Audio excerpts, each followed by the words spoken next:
Oh, wow. Saw it twice, so I was like, oh my god.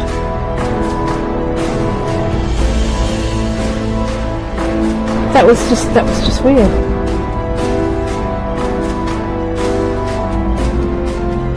I always used to see a light coming up, Yeah. like a headlight, but there was nobody there.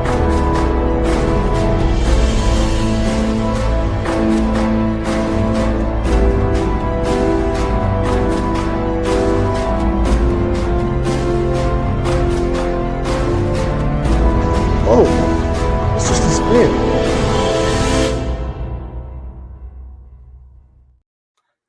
Hello everyone, welcome to Truth Proof. Sunday's soon come round, hasn't it? I hope you've all had a good weekend. And I'd like to say, are you looking forward to a week's work? But you're probably not. I never did. But yeah, good to see you all. And thanks for support as always. Christ, we've got well over 100 in chat already. So good to see. And if you can, please, any questions for Lee or myself, put them in capital letters. And I think Gemma's doing moderating. I think Alison will probably be in at some point, and Lee. So I'm really looking forward to Lee Roscoe, as in doing moderating, not Lee Solway. Lee's coming on in a moment. But I'm really looking forward to speaking with Lee. The last time that he were on here, as you know, he shared that quirky, unusual story of that being that he encountered. And there's a little bit more of that to come. Just a little bit of a follow-up.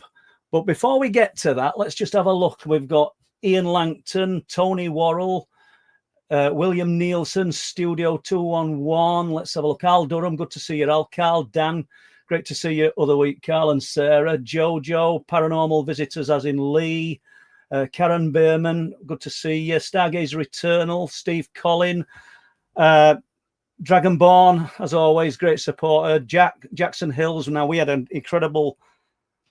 I wouldn't just call it a sighting, some kind of event that happened up there, which we'll be talking about on last transmission on Tuesday.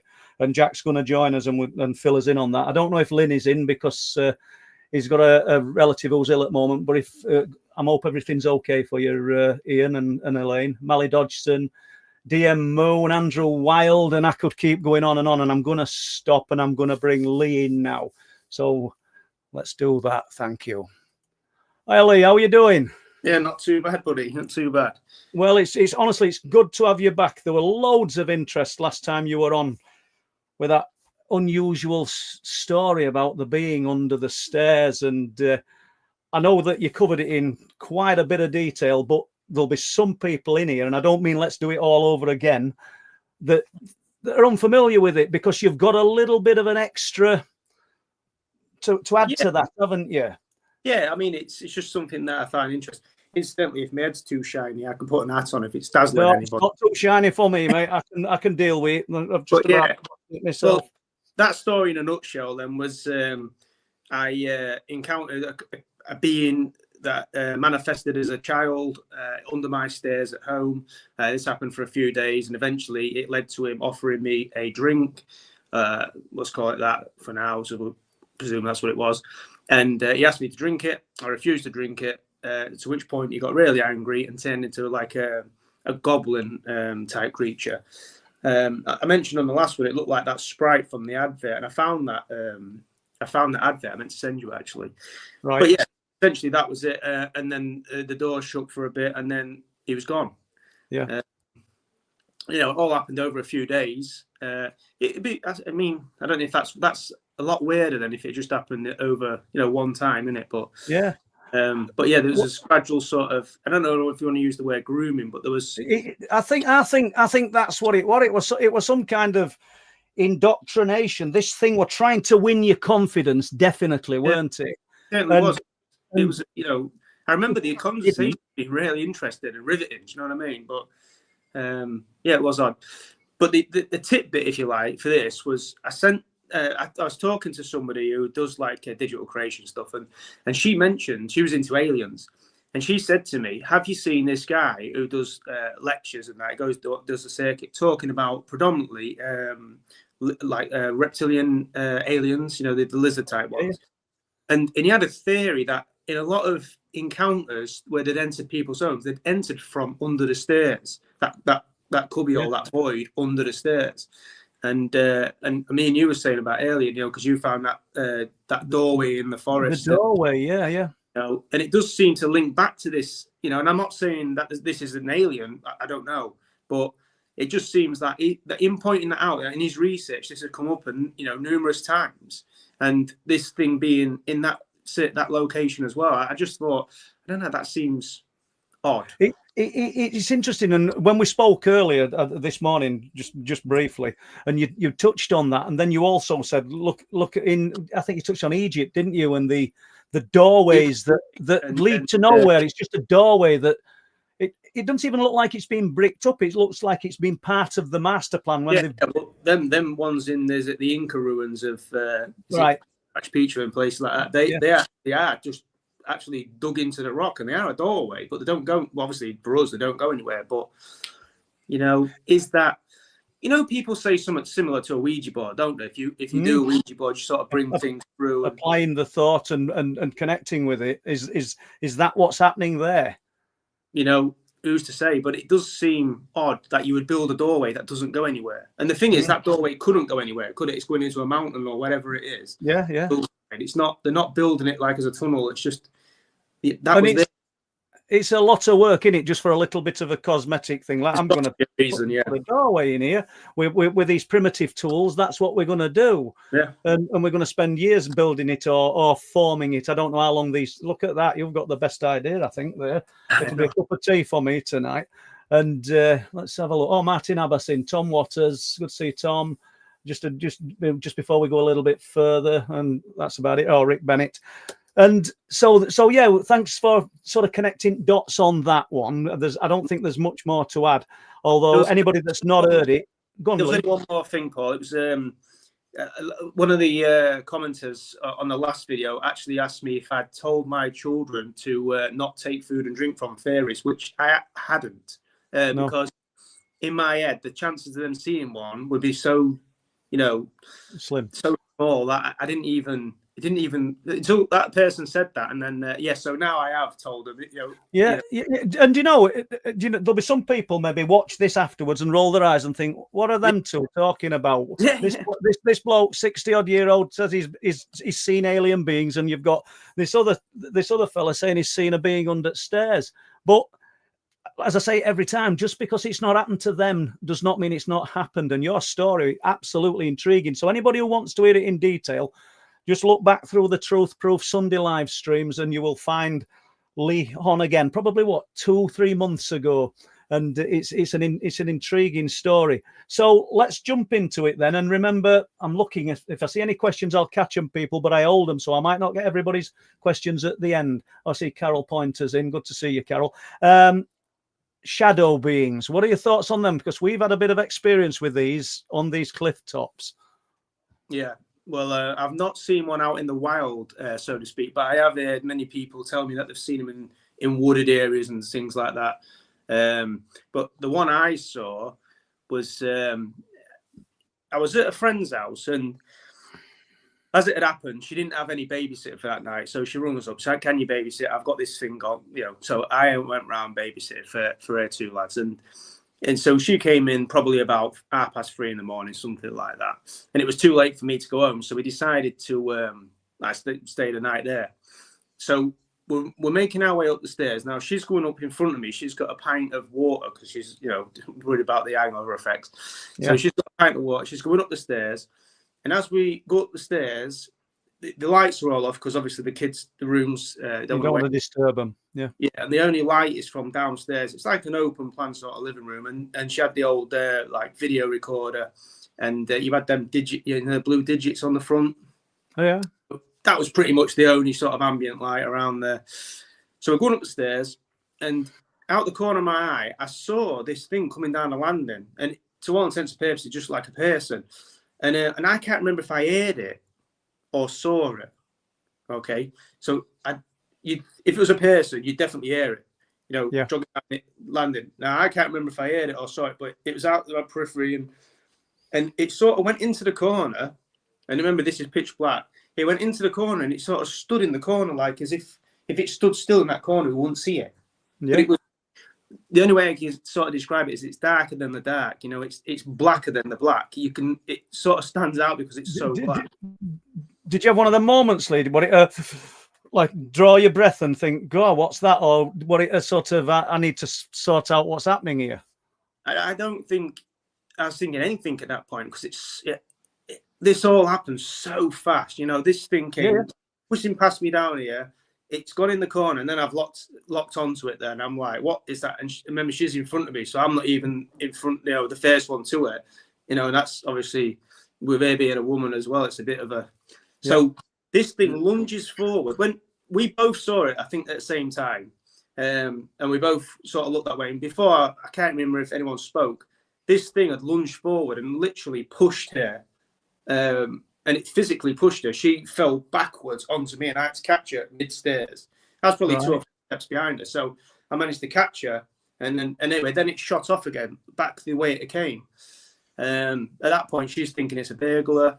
You know, all the usual thing. Obviously, the kids are upstairs as well. So she goes downstairs. She's a bit, panicking and that. And she sent me up to have a look, obviously. So I goes up there, checks the boys' room. They're fine. And I went into the master bedroom. And there was nothing in there other than obviously the wardrobes, things like that. So I checked them. And then there was a basket at the end of the bed, but you may put towels or blankets in, that sort of thing. Check that. And obviously there was nothing there. But I didn't expect to see anything because the door was shut. Yeah. You know, the door to that master bedroom was shut the whole time. So there's no way for this to think. The landing. Nowhere for it to go. It's confusingly, and I'm not. I know you'll pick up just where you finished off. Isn't it confusing that there's that physical element to this? It pushed her, yet there's that dematerialization that it's just passed through a door or a wall and gone. That's the bit I couldn't get my head around, because if it had the ability to do that in the first place, why didn't it just? Because it was already over there. I mean, why didn't it just disappear? And chances are, in fact, I'm positive, 100% positive. If it had just done that, we wouldn't have even known it was there. Yeah. I mean, the only reason we knew it was there is because it came into our eye line. You know, as we're going up the stairs, there's a right angle at the top of the stairs, and it was there. It was, we'd have to have walked past it at that point. I just don't. That's the bit I didn't get. Can you imagine, Lee? And I don't know. You've probably thought of all scenarios. It's just the strangest of stories. But can you imagine if that had have gone even worse, gone pear-shaped, and that woman, had have fell backwards and really injured herself severely? How would you have explained that? Well, exactly. Imagine, because I was going to go home, right? It was a last-minute decision. It was like, I can't remember if it was rain. There was something about the weather. Maybe it was snowing or raining or whatever. And I decided to stay there rather than go home. That was the only reason I stayed. So, 10 seconds either way, I could have been going home. And, she would have been on her own then. Yeah, but I guess what nobody knows and what we'll never know. I thought, oh, thank you. What nobody knows and what we'll never know. You see, I'm having tea, not beer. Yeah.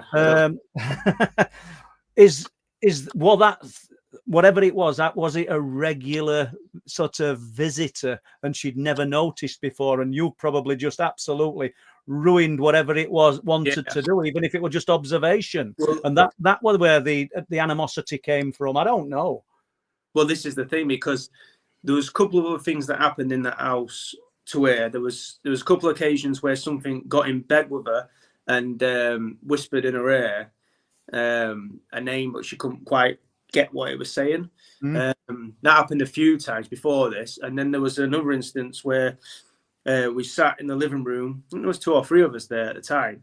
And this fog, if you want to call it that, came out of, there was a picture over the fireplace, and it just came out of the fireplace, went into the middle of the living room, sort of started to form like a human shape. Yeah. And then it just went back straight into the wall like that. And then there was some banging upstairs, and I don't know if those two things were they happened at, one after the other, but I don't know if they was connected. So those things had happened there. But obviously after she got pushed, she moved out. Yeah. Oh, so it did affect her mentally, like as in Oh, she felt fear. Yeah. Yeah, I'd never go back upstairs. Oh wow, that is frightening, isn't it? And you'd be worried for kids as well, wouldn't you? Because you know there's a physicality to this thing. Just drawing you back to that fog or that. I've just got one similar comparison to make, and that's the little room that I sit in at home, and I often sit and watch TV when Mary's gone to bed and fall asleep. And there's this particular night, there's a door to right, looking down to hallway, and there were two glass doors to the left of me. And it's only a little room. It's wedged between two rooms, between living room and an hallway. And I fell asleep, and I woke up sort of startled, and I felt uneasy, which were odd. Because I'm always falling asleep watching TV.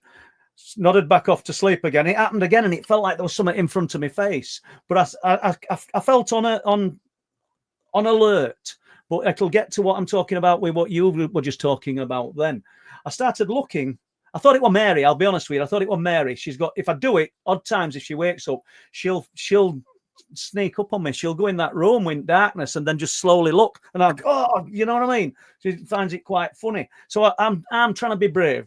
And I'm looking at that glass door and it's all dark. And I'm thinking, and I'm sort of smiling and watching telly. And I'm thinking, I know it's you.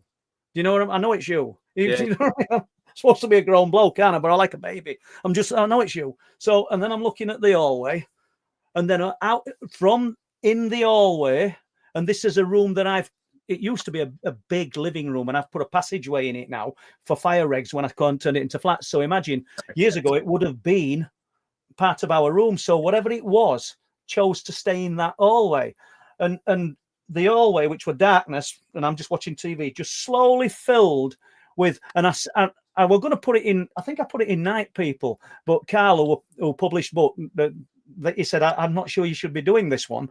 But it was the truth. It looked like Guinness. You know, when you pour Guinness and it's all turning and swirling and it's that creamy colour. That's what it looked like. Did it look like that? Yeah, that's what this looked like. Yeah, that it was almost like, it looks like it was trying to form something, but it looks it did. It looks solid, like like you say, like a liquid.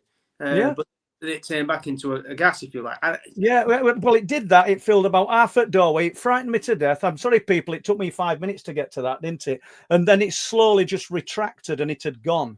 And it took me ages to pluck up courage to walk around. It filled me with fear for some reason. Just 1 second. I see we've got Alison in. Thanks, Alison. And we've got Pete's in. Good to see you, Pete. See you tomorrow night. And then we've got Steve Stockton, Missing Persons and Mysteries.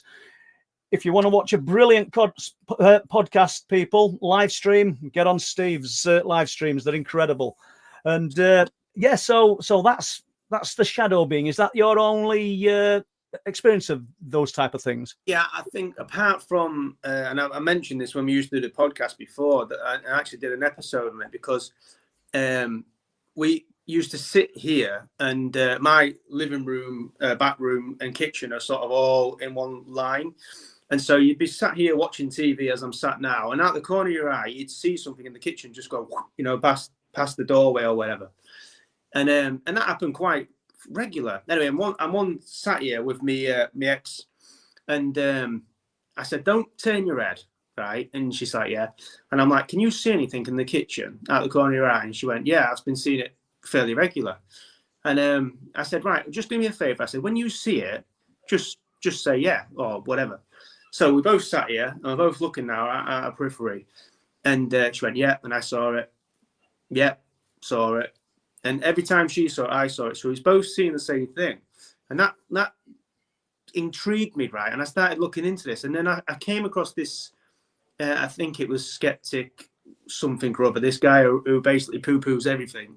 Yeah. And he was saying, how come we never see it then? How come it's always out the corner of your eye? And I thought, well, why can I? Because when you turn your head, you don't see these things. You only see them out the corner of your eye. So this led me to going down this path of how is that possible? Now, dogs, people say dogs, cats can see things all the time, right? Yeah. They follow things and things like that. Now, obviously, that could be noise and it could be sight. But what I found out is that our eyes are made up of cones and rods, right? And I can't remember which way around they are, but they've got, say the cones are in the middle, and that's what gives us colour. That's why dogs' eyes are made up predominantly rods, so they don't have the colour. So their eyes are made up of rods, which is what we have at the periphery. right? So now you've got this dog that can see something in front of it, but we can't. But we can see out in the corner of our eye.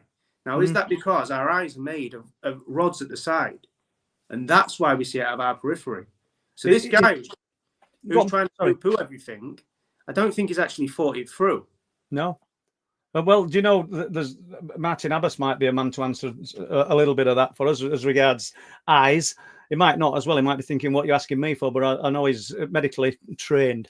But it makes sense, doesn't it? And a lot of things are seen in peripheral, aren't they? Let's face it, we see a lot of things in his peripheral vision. Don't mean we're not seeing them just because we can't see them with clarity looking forward, does it? You know, it's no, it's fascinating. So shall we move on, or are we staying with the... Hold on a minute. We've got a question here. Let's put this up. Let's have a look.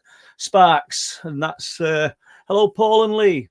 Have you had any trauma or accidents when you were young? Sorry for asking, but just wanting to connect the dots myself. Thanks, Mark.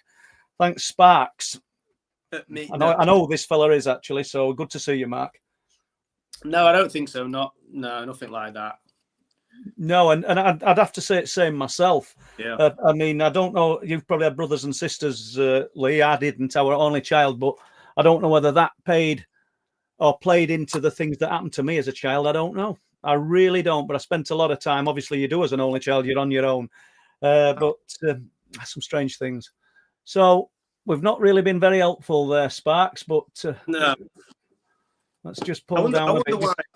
I wonder why he was asking the question. Well, I will ask the man, and because I'd like to speak with him in the next few days if possible. He's a great guy. So let's just have a look at this. Right, Lisa says, could it be that these shadow beings are actually a race of beings? Just a thought. Why not, Lisa? Why not? But you got to remember that the shadow beings are actually talked about, or the hatman's talked about in the Quran, and the idea being that the shadow man some people see this shadow man with like a hat on, that this wide brim sort of hat. They call him the hatman now, don't they? Yeah. But it's actually spoken about in the Quran. They actually say like he looks like flameless smoke. Right. Which, going back to what we were saying before. And the idea being that if you could knock his hat off, you could get a wish. He'd grant you a wish, and that's where we get our Western idea of the genie. Right, I see. Learned something. That's brilliantly. And you know that there's so many sort of similarities to it. We on one of the live streams a few weeks ago, I spoke to Michael, who saw the being that almost transformed, or did transform, as it passed a car at Dane's Dyke, but he said it had a wide brimmed hat on. Yeah. Very tall. And then Mel sometimes comes in chat. I don't know whether he's in tonight. And Mel and his partner, Mel had an incredible story, and he'd seen this thing. He'd seen it at somebody's house years previous, and it said it's followed him. And he calls it the Sandown Port Man. So we've all seen the bottle, the Sandown Port, with the dark outline on the hat. And he'd seen this literally. I would have thought Mel will be going on he'll be 70 now, or in his late 60s. And I think he's seen it since his early 30s. Yeah. And it's followed him. This thing's followed him about. And it just interesting. But we've got this hat. Somebody else in chat, and I will say name, Pete, and him and his wife have seen a being on a path at Bempton that weren't there when they were walking on a hot day, and they look up and suddenly there's a bloke there in a fedora hat, black coat, just walking in front of them. Yeah, a good distance away, but he weren't there before. And I know the lane; you can't come from anywhere on it.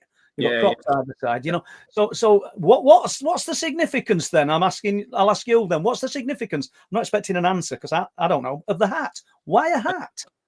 I don't know. It'd be interesting to find out what the ancients, because when they say hat, I've read about the hat and knocking it off and getting the wish, but I don't know what that hat was, and I don't know why that's, because it's obviously it's wearing clothing at that point, isn't it? I mean, if this is horns or something, this is a hat. And like that guy was on about the other week there, Michael, with that creature with, and the hat was on, and then obviously it turned into the thing and the hat was gone. It kind of morphed into something else. But there's that physical and that non-physical. That, I mean, that's brilliant. frightening as well, but what your friend experienced. And, you know, did she feel, was it a push of energy or actually physical, you know, just... Yeah, I asked her about that, and she couldn't say she felt hands. No. You know, like if you someone push you'd feel that you'd feel, you know, she felt it was almost like it was more of a force than hands, physical hands. But she obviously felt it, she felt that. Which implies some kind of energy. There's another question here. Well, it's not really a question. Just an observation from Sean. Demons and fallen angels coming many guises. Yes, I suppose so. And, you know, one man's demon is another man's alien and vice versa. I think we may be dealing with a same thing. You're not forced to agree, and I'm not asking you to. Well, I think it was to look into some of the Gnostic teachings. They're very closely linked, aren't they? Yeah. Okay, time for tea and beer. Let's just do this. Let's go down and just see if there's anything else. Oh, Lisa's just asking one more question here. Could it be that these shadow beings... Oh, same question.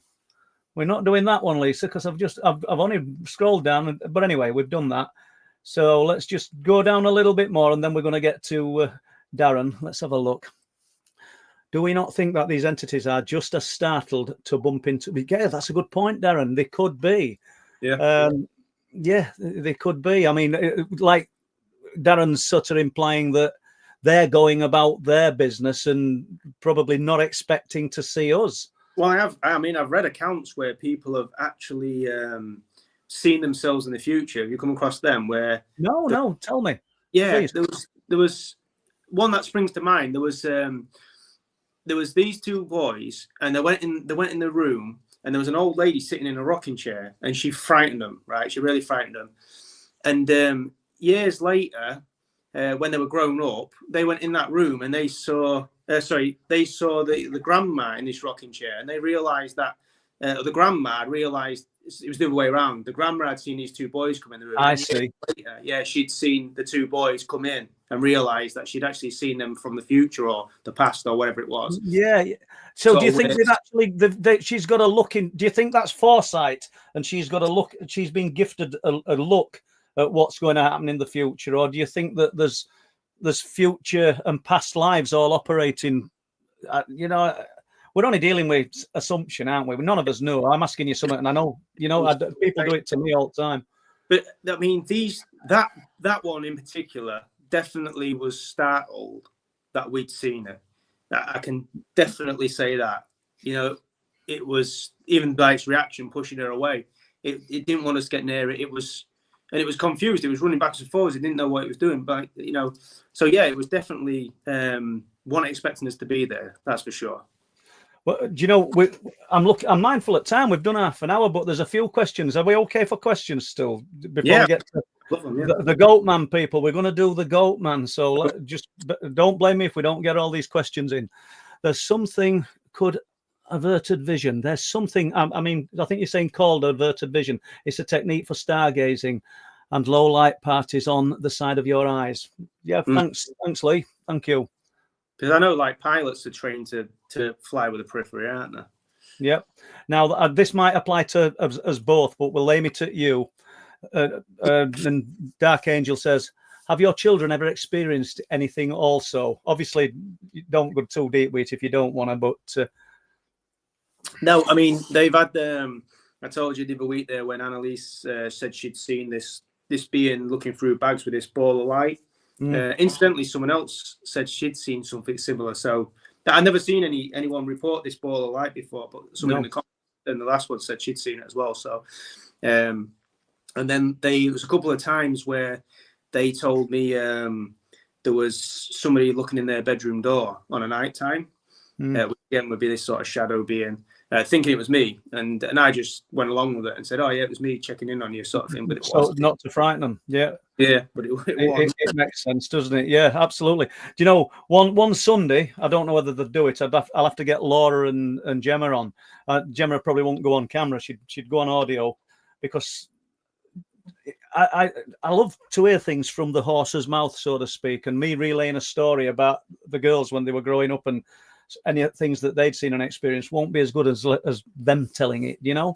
Yeah. And they've all, to some degree, experienced a little bit of the strange and unusual. And despite what people might think, I never really talked about it a lot.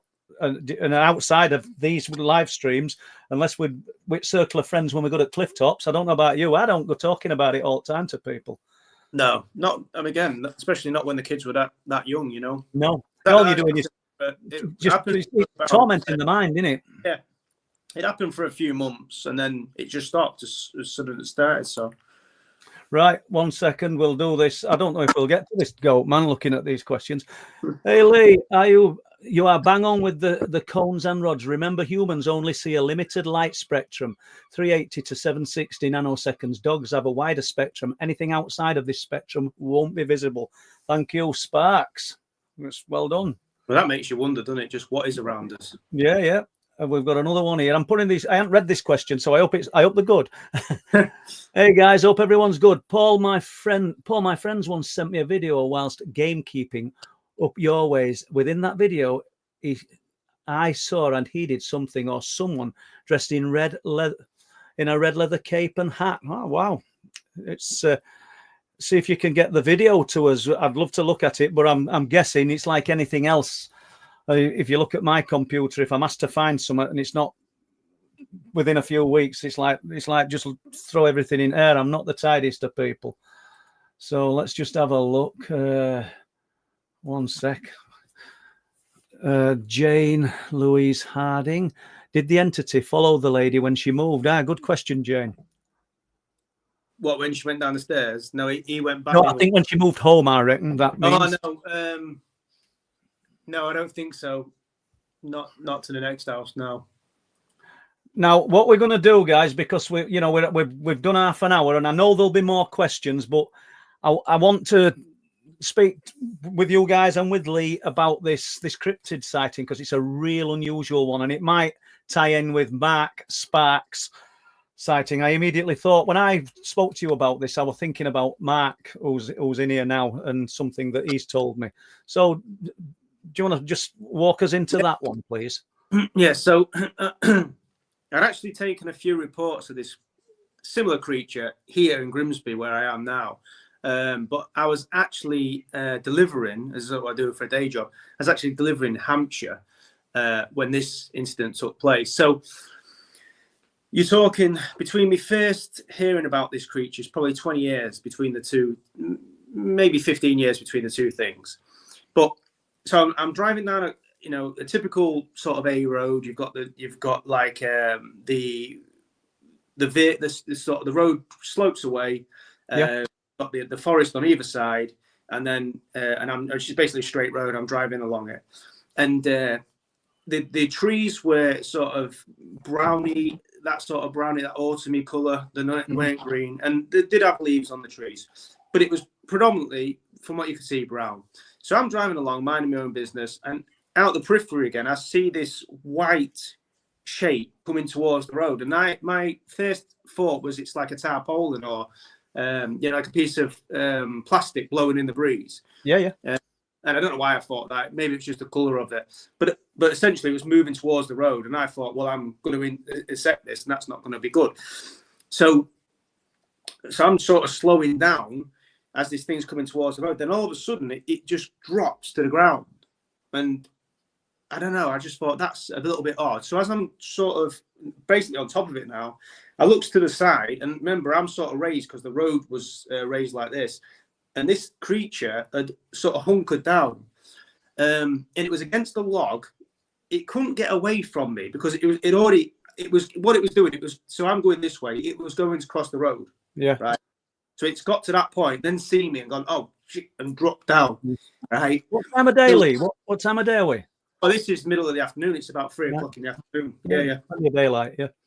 Yeah. So, and this thing is bright white, compared to the forest around it. Now it's hunkered down next to this log, and the brown leaves. I mean, yes, if I hadn't seen it moving, I'd have drove past it and wouldn't even know it was there. Yeah. The only reason that I looked at it is because I saw that movement first. That's what got me attention. But essentially, it was. And I've heard these creatures described as goat man, dog man, not dog man, goat man, sheep man, deer man, right? Yeah.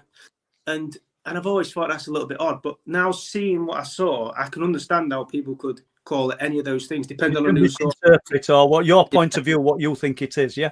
Because essentially what I was looking at here was, human, more or less human shape, although the legs were backwards, they had the hocks and that. The legs themselves probably were, I don't know, if I said 2.5 foot across, the thighs, they were absolutely ginormous. It was like looking at a cow's leg or a bull's leg. They were so muscular. They was ridiculous. And then the body was that of like the torso of a human.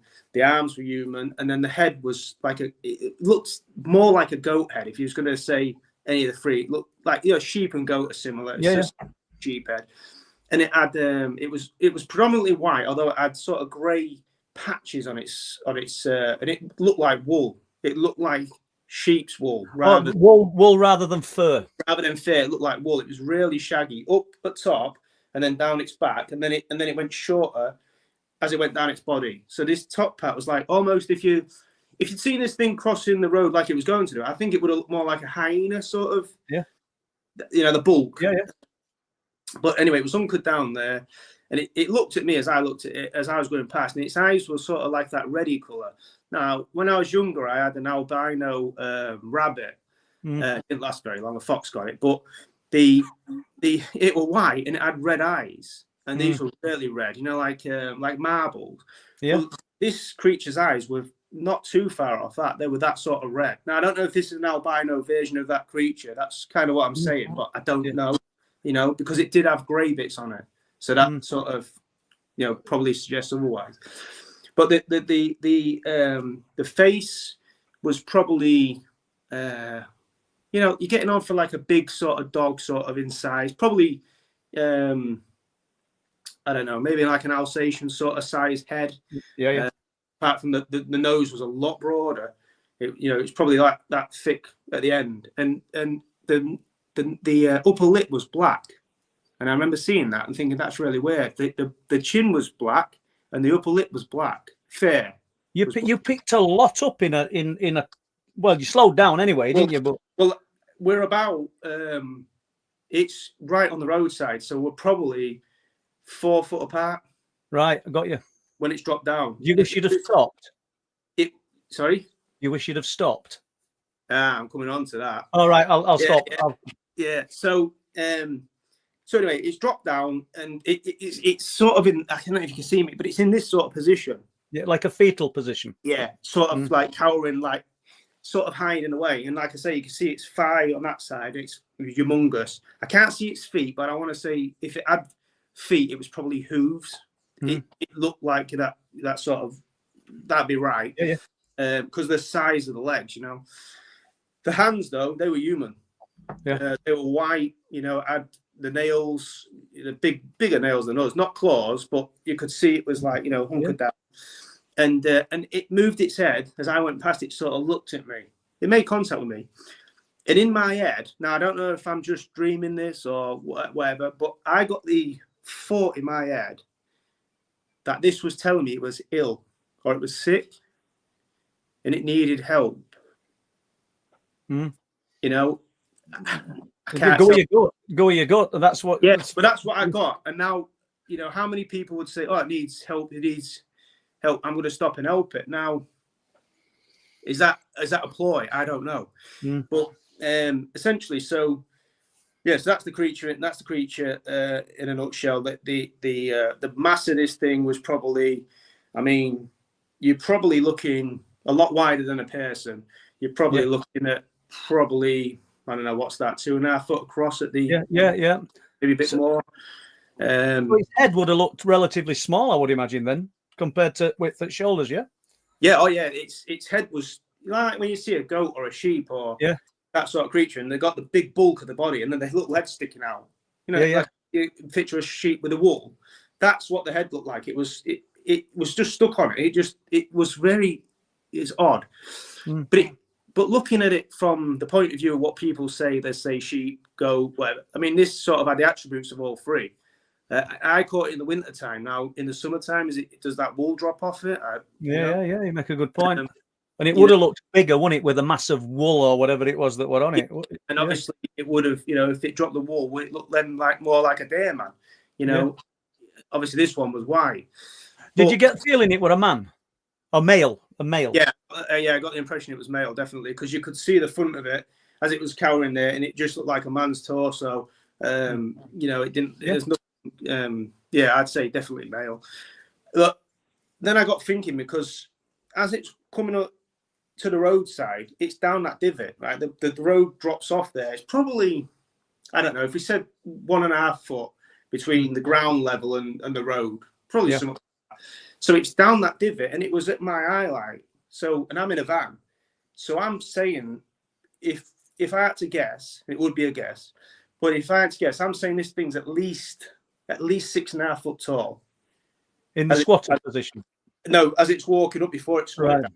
Yeah. Because I'm sitting here and I can see this thing coming out, and I thought it was a tarpaulin or whatever, and then it dropped down. So it's got to be a good 6.5 foot tall if it was stood up.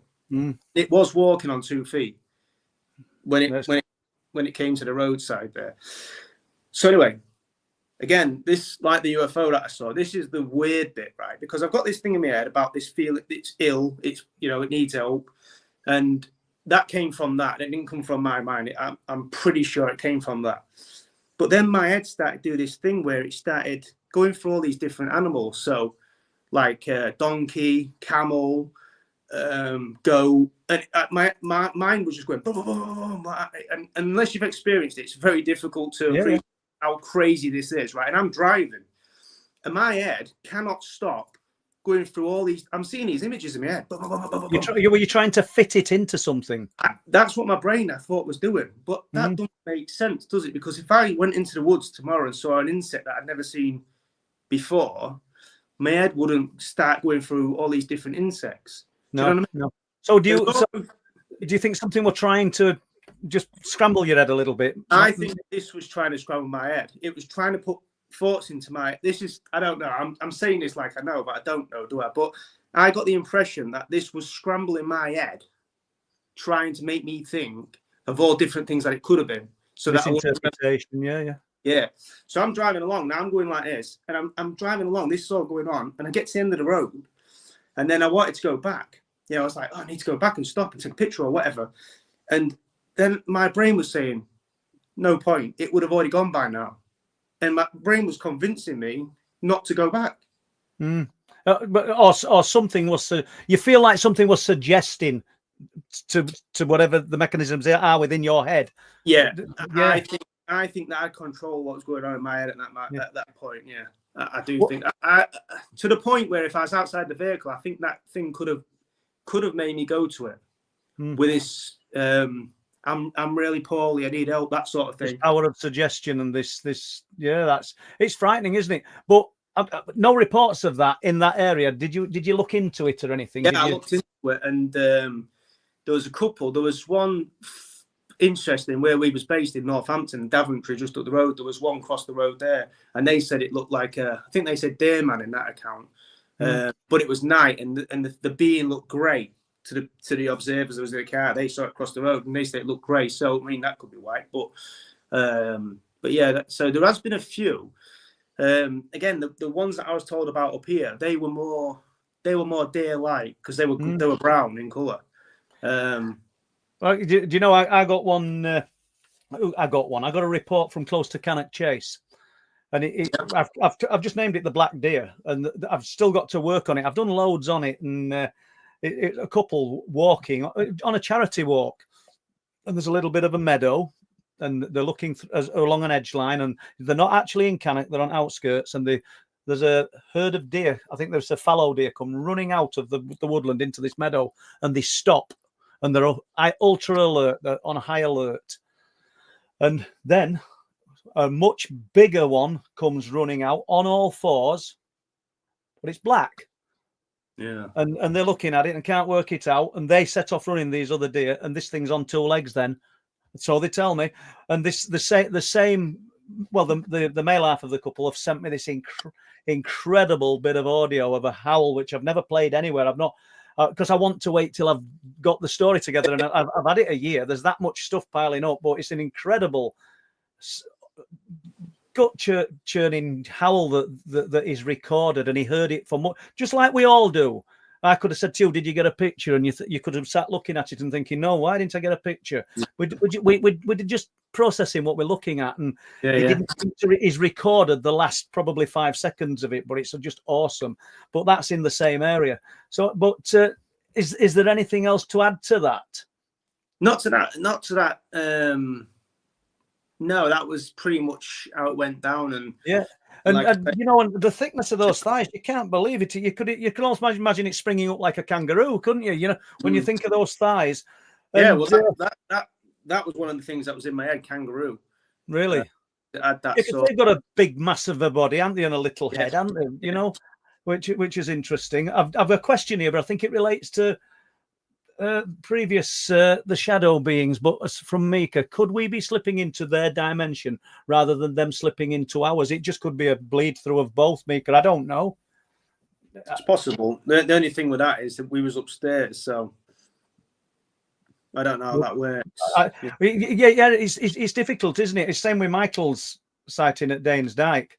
I sort of walked up the wall, up the side of the wall, where only a few days ago, where he said this thing passed down. And you think to yourself, that's got to have travelled from point A to point B, wherever it were going. And I think that's impossible, because it would have been seen by more people. It would 11 o'clock in the morning. So I think that he was very fortunate to see what he actually saw. And it's probably just some kind of thin area within the fabric of our world.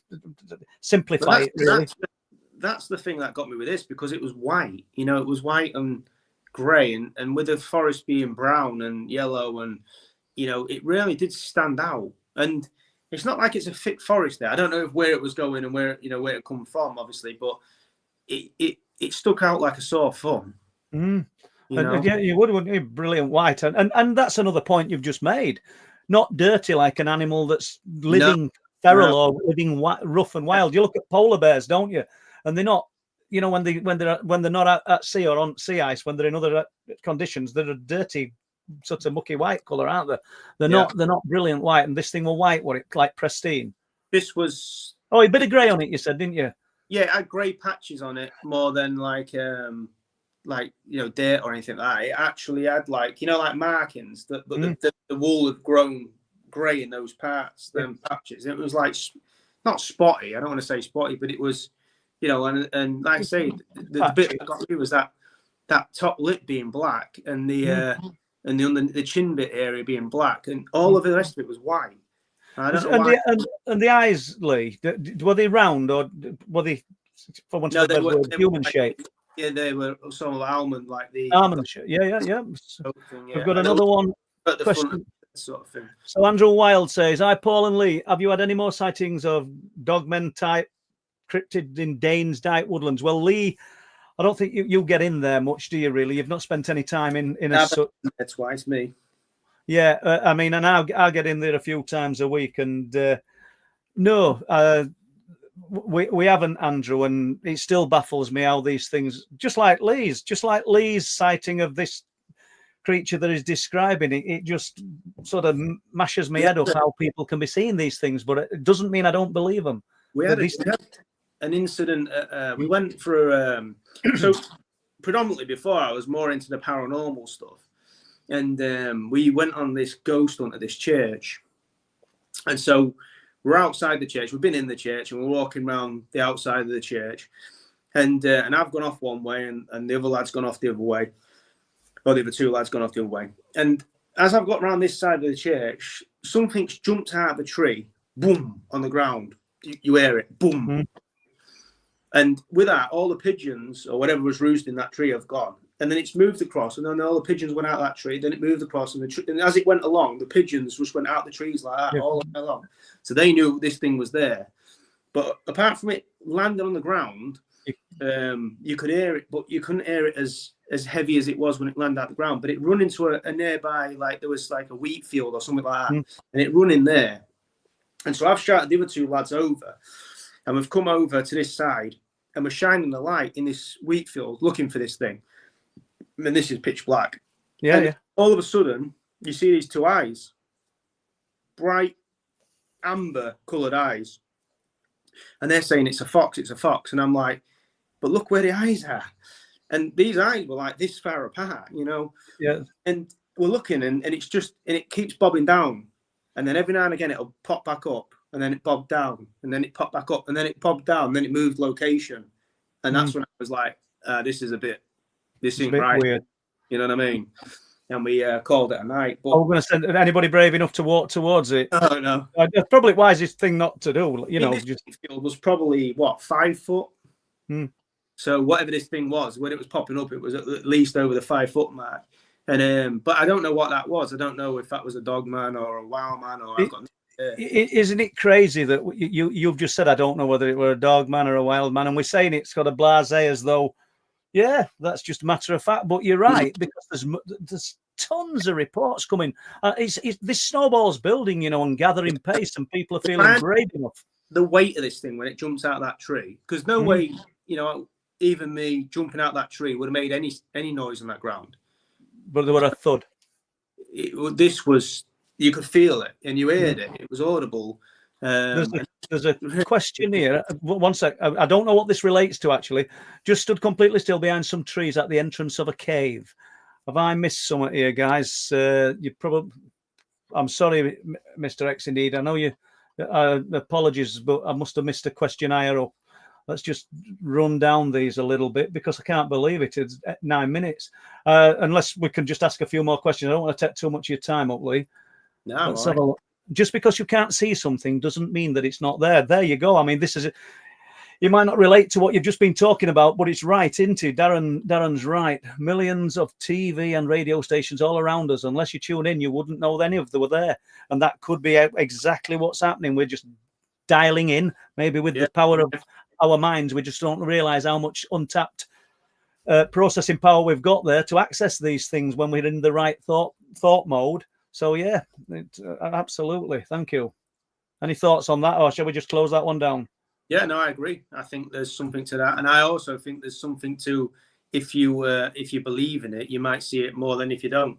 Yeah, which brings us then, is the phenomenon always there, but only becomes aware of us when we become aware of it? Or do you know, if like we I think there's the phenomena, and the phenomena seems to open its eyes and become aware of us. It's difficult, isn't it? I don't think we're going to have an answer to that one, but and there's better minds than ours have thought about it. Let's have a look. What here we go. Be a monster. I experienced the hatman and watched it pass straight through myself and my dad's legs. The impression I got was that it wasn't a hat, but rather metal type disc perched on top of the being's head. Thank you. And obviously, bear some kind of metal that could dematerialize and not damage anything as it passes through you. But it's good because you had that experience, and that's exactly what it's given you. And just before we go to another question, I just want to throw this one out. Last Wednesday in Leeds, I've got an incredible report from a guy, from Richard, and I've spoke to him at length, and he were on a course with a group of other people, PowerPoint, in a classroom in Leeds. This is a mature guys, and they're not children. And sometime between 10 and 11, it went dark. It was a bright sunny day, sun streaming through. And sometime between 10 and 11 in the morning, they didn't know at the time, everything went to night just for the blink of an eye. He felt it. He felt something was going to happen, felt the inference of something going to happen, and everything just went dark. The tutor questioned it and said, "What do you think just happened?" I think they call it a glitch in the matrix. He's calling. So I'm throwing it out there in case anybody has heard anything, because if you have, please get in touch, because I find that fascinating. Well, on that, one mate, sorry. And if you've got any more questions, but going back to what you just said there, because I experienced some of these things before I realised what they were. I think I touched on this earlier with you, but there was one time that stands out in my mind that we'd gone out late at night because there was a meteor shower, and I think you could only see it at like 3:30 in the morning or something like that. So we went out, we made like a little flask and all that. And we sat in the van on one of these country roads, middle of nowhere, just pulled off at the side of the road there. And we sat there and watching, and it was really cloudy, to be fair. You didn't really see a lot. So we had our coffee and all that. And the whole time we'd been there, this pulled off at the side of the road and this lay-by, there'd been like what I perceived to be acorns or something, like dropping on the roof of the van, you know, dun-dun-dun-dun, and rolling off. And that sort of happened every, I don't know, 15 minutes, 10, 15 minutes, something like that, for the duration of the time we was there. Anyway, it got to the point where I needed to relieve myself. So I jumped out of the van, and I'm relieving myself at the side of the van, and I'm looking up at the sky to see these meteors still. So as I'm stood there and I'm watching the sky, and then it dawned on me that there was no tree over, right? And I thought, well, that's odd, because we've been hearing these acorns. Because when the first one happened, we probably said, because I think she might have said, was that a meteor landing on the roof? You know, I said, no, it's probably an acorn. You know, and I think a meteor might do a bit more damage than that. But so I gets back in the van, and I said, hey, you know what's really weird? You know, I've been hearing these acorns and that. And she said, yeah. I said, there's no tree. And she went, what? I said, anyway, she put her head out the window, because you know women don't believe you. So she pops her head out the window, and obviously there's no tree. And she gets back in, and she was saying that, how can you explain that? And as she was saying that, another one landed on the roof and and went off. And at that point, I've never ever, and you know, I've had weapons pulled out of me and all sorts of things. I've never felt this level of fear that came over me that moment. And I just sped out of that. So you started the van and you'd gone? And I was gone. And I can't explain that level of fear, because for years I thought it must have been a tramp or someone that was living in that. Because I mean, we're talking about being in the middle of nowhere now, you know, in the holes or whatever. But I was thinking it must have been a tramp that lived there or something. But the really weird thing is, Paul, that none of those acorns, right? None of those acorns landed anywhere but on top of that van. No, not one at the side, not one at the windscreen, or every single one on the roof, on top, not on the bonnet, on the roof. Every single one. And maximum impact, you're going to hear that, aren't you? And that's some ability. If you was to stand there in the dark, in the pitch black, and throw acorns, rocks, whatever these things had to be, and land it on that roof, every single one, for 2 hours. That's crazy. And as you were saying it, and you said acorns, I thought to myself, this is going to lead nicely to the person throwing the stones, but that is the one, isn't it? It's fascinating. You know, the only thing that made me think about this years later is because, you know, I didn't think about the wild man being here or anything like that. That's not, you know, that wasn't where my headspace was. And years later, I was watching probably like Finding Bigfoot or something like that. And there was a guy, and he'd gone down this logging road, and I think he'd gone like on his dinner break or whatever, and he'd just getting 50 minutes sleep, like, and he just laid there. And a stone hit the glass on I think it was like the back quarter of his thing, stone, boom. Yeah. And he thought, what was that? And he thought maybe a bird flew into me or whatever. Anyway, just about to drift off again, and another stone, bang. But he said it hit the same spot every time, and that's what accuracy. Took that night. And you hear a lot of that, don't you? You know, throwing stones. I mean, can it chase? This is another thing. See, a lot of these things happened before I knew about it. So people will say, well, you're putting two and two together and getting sick, sort of thing. But these things happened before I knew the wild man was here. You know, before I'd seen what I'd seen. Because I did actually see one of these creatures. Well, I think it was one of these creatures. It looked more like an Ewok. And that was, again, I was stopped by a lay-by. This was in Cheshire. Incidentally, this had happened twice in the same spot in Cheshire. I think it's a place called Frodsham. There's a lay-by there, and when I'm delivering, I always have to find somewhere to go to the toilet, you know. So I knew this lay-by was there, so I pulled up, and it was pitch black, and I'm out, and I'm having, and doing, and there was a loud tree break, right? And it came from behind me. Now behind me, there's like it drops off. There's like a bit of a ledge there. It's like a viewing point. There's a bench there, and that it drops off. So I thought, what was that? So I've gone over to the end of this thing, and I'm shining my torch around. Remember, this is before I knew any of this stuff. So I'm looking, and there's nothing there. And I'm thinking, well, that's not something like because I was thinking maybe a deer or a badger stood on a branch, but this thing had to be at least 2 inches, 3 inches thick. the crack. Yeah. And it was deliberate. And incidentally, I've spoke to a couple of people about this, and they've had the same thing. They've stopped in similar laybys on a night time, and they've had that crack. And that's almost to bring its attention to you, or you to its attention, isn't it? I think Can't be a mistake, can it? It can't be a mistake. If it wanted to remain silent, what's it doing breaking branches? Yeah, no, it's definitely deliberate. Yeah, it's. I don't know if it's trying to move you on, or I don't know what it's doing, but but incidentally, that same place, Frodsham, same lay-by, I jumped out and I was doing my business, and I just looked to the side of me, and there was a log pile there. Anyway, this thing popped up behind this log pile, and to all sense of purposes. Now, I know people give that Todd Standing an hard time, don't they? Because they say all this stuff stinks. But you know the one that is filmed, and it's like it's a brownie colour, and it's got black material sort of face, like a bit like an Ewok, really. This is what I'm seeing popping up behind these logs. Now I'm mid-flow, so there's not a lot I can do at the minute. So when I've stopped, I've chased over there, and I've gone over the top of this log pile. Nothing's gone out either side, and I've looked over the top of that. There's nothing there. That's crazy, isn't it? Are you feeling brave there, Lee, because it's 4 foot tall? Well, to be honest, I wondered why it was, because it was obviously watching me, and I thought that's a bit odd. But but it's fascinating, and this.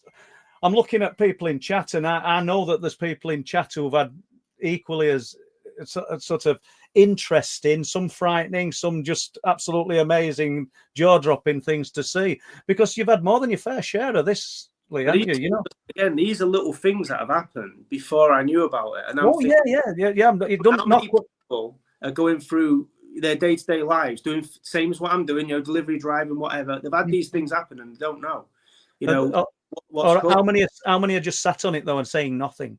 Well, they wouldn't know unless they've seen that show that I saw or listened to this or whatever. They wouldn't know. I mean, but if they're not looking for it, how would they?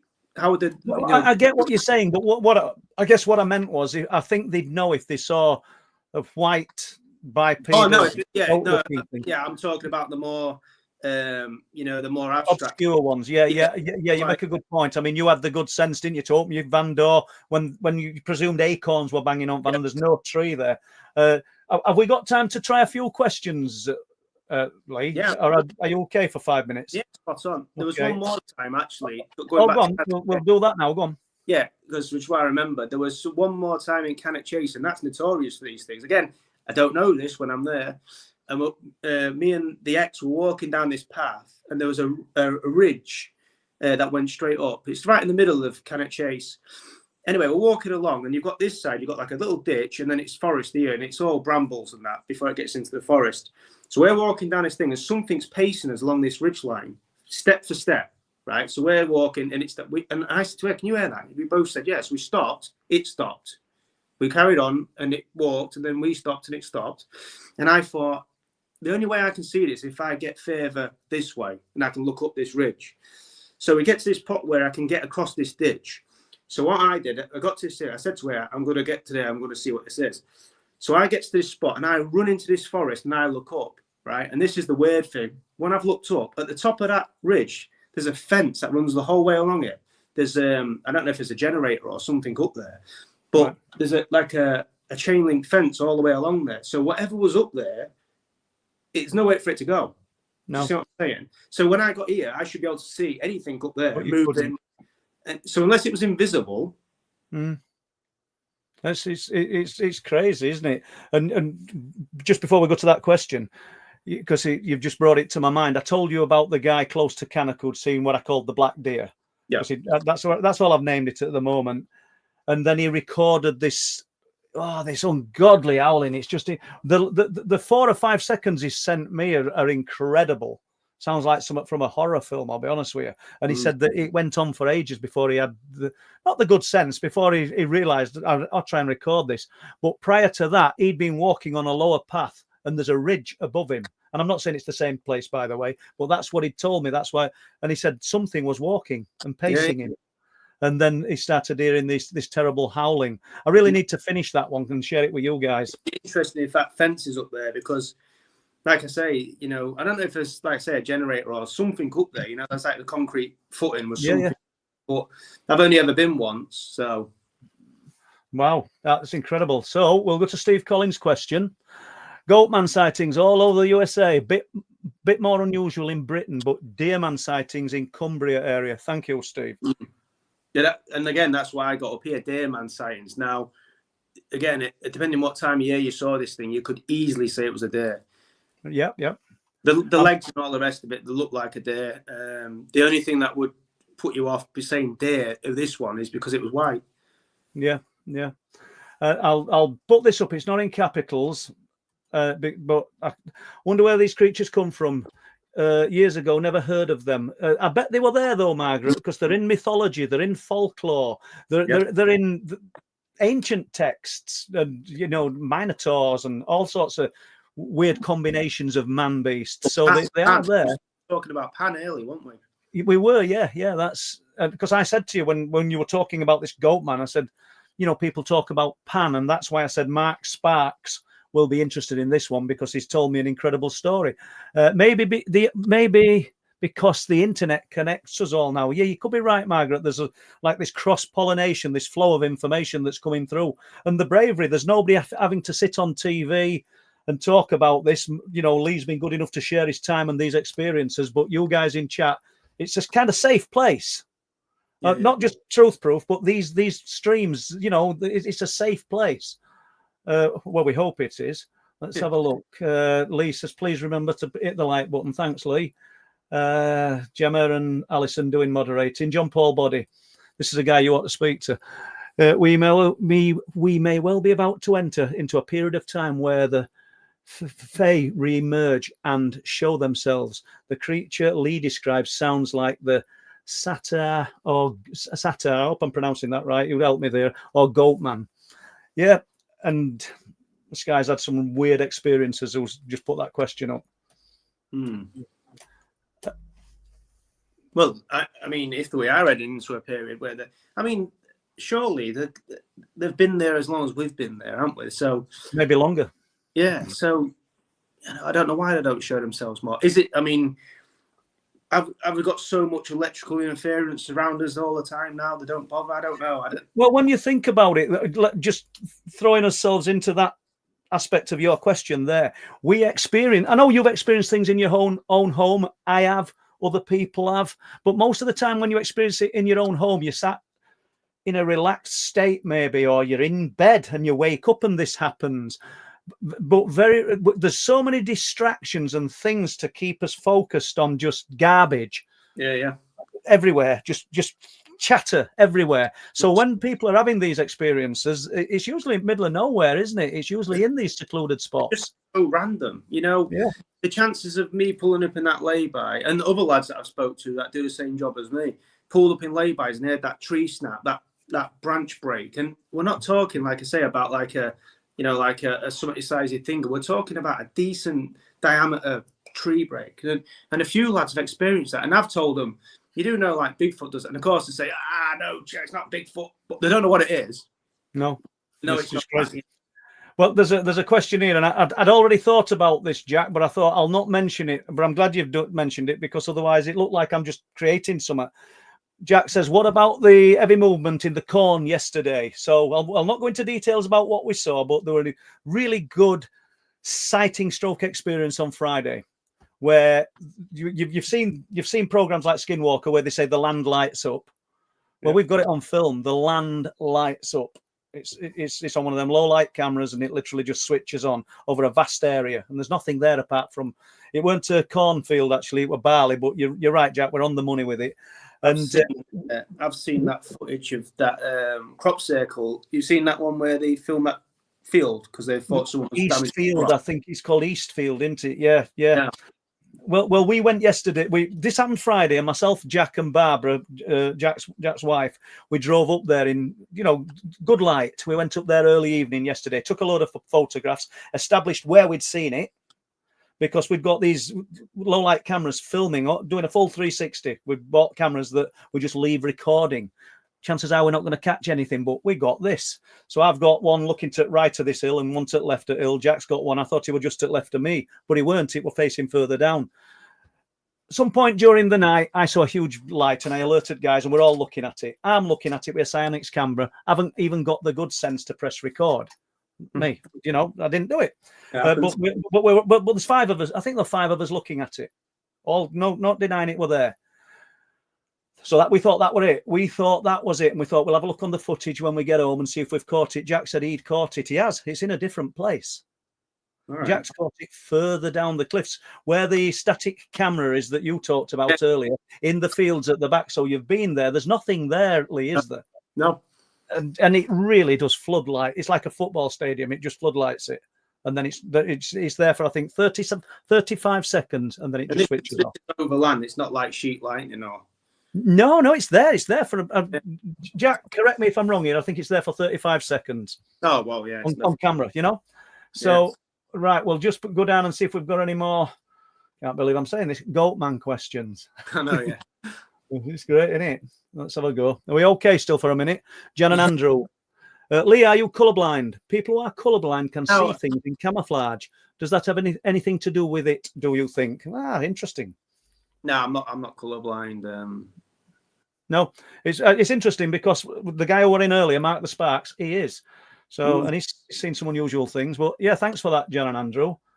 I'm just going down a bit, guys. And let's have a look. Yeah, I've got it. We did miss that. Apologies. You did say that.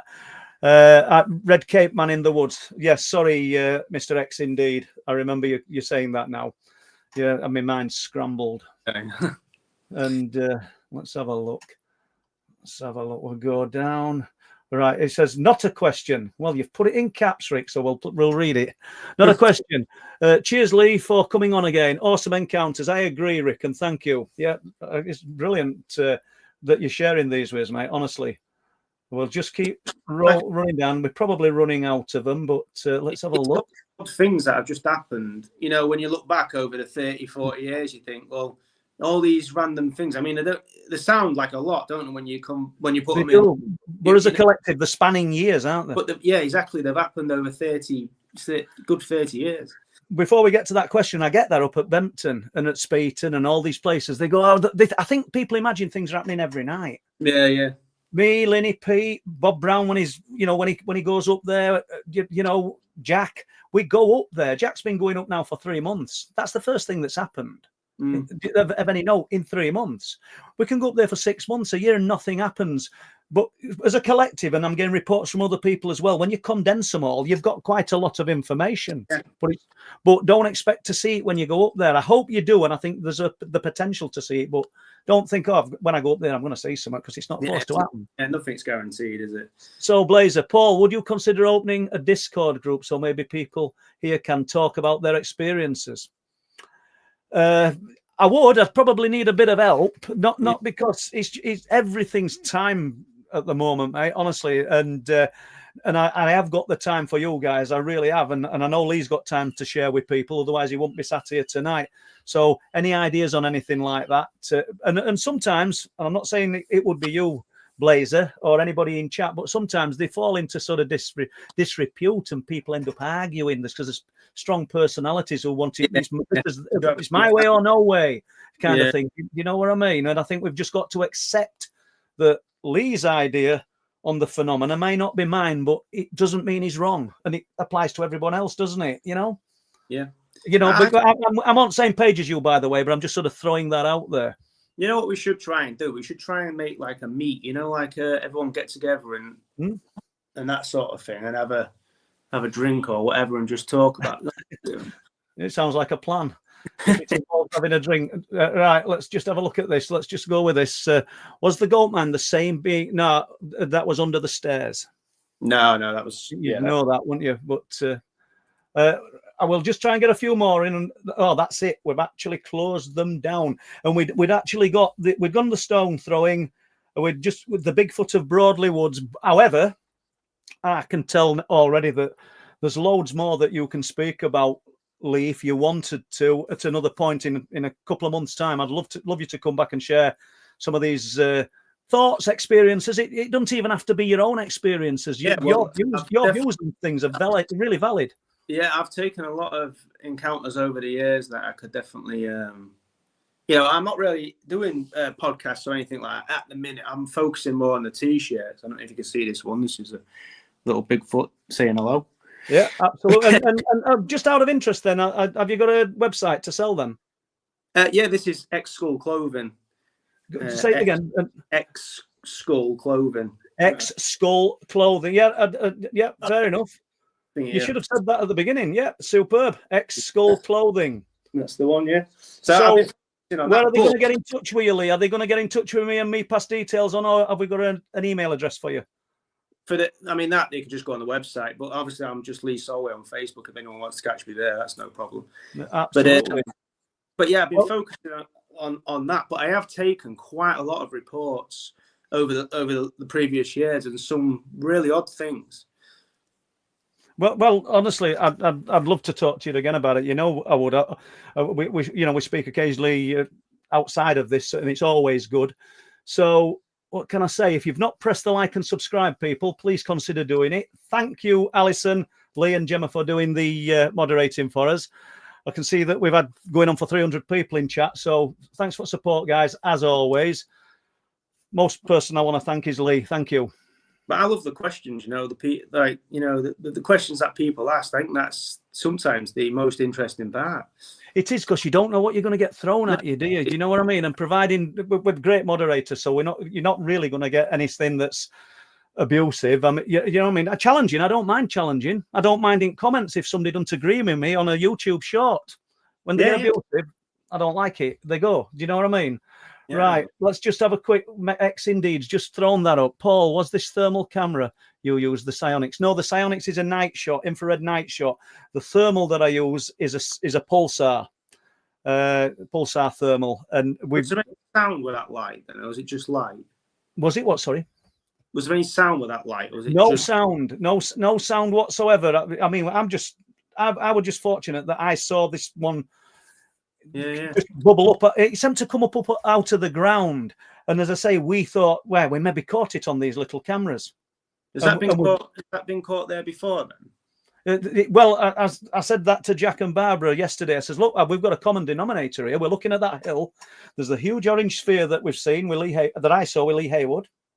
There's the square of light. Gemma's in chat doing moderating that Gemma and Bob Brown saw. A square of white light in the darkness. There's the disc that Jeremy saw. There's the white disc that Mark, who comes onto cliffs, he just traces his torch up and down land 3 or 4 times. And he literally lit. It was almost like he'd ignited a little moon. And he went, oh. I said, wow, did you see that? And it'll never happen again, perhaps, you know. So, but the common denominator, Lee, is that they're all within 400 or 500 yards of each other. And so there's something there, but it was good that we'd got that camera on and Jacks were facing down there. I mean, we expected to see it where I'd originally seen it and alerted everybody to, but it were another 500 yards down. And the thing was, which is interesting, after we've looked at what Jack's captured on his camera, we let it play on, because these cameras film in 10-minute segments. Right. These are those cheap, low light ones that we were talking about, not the pulsars and the psionics and things, but they're still valid. And when you listen to it filming, you can hear me a few minutes later, and that light on the cliff tops is then. It's not at the same time as that. Do you see? I'm going, wow, that was bright. Did you see it? And you can hear me saying it. So it's just odd. So I'm going to say good night to everybody, and especially you, Lee. Thanks for giving us, we're nearly an hour and a half of your time, mate. So thank you. Anytime. Okay, guys. Good night. Bye-bye.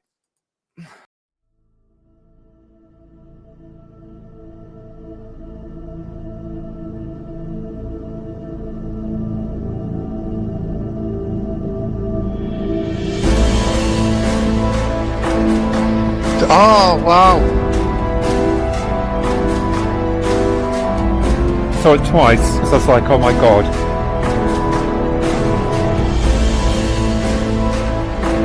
That was just weird.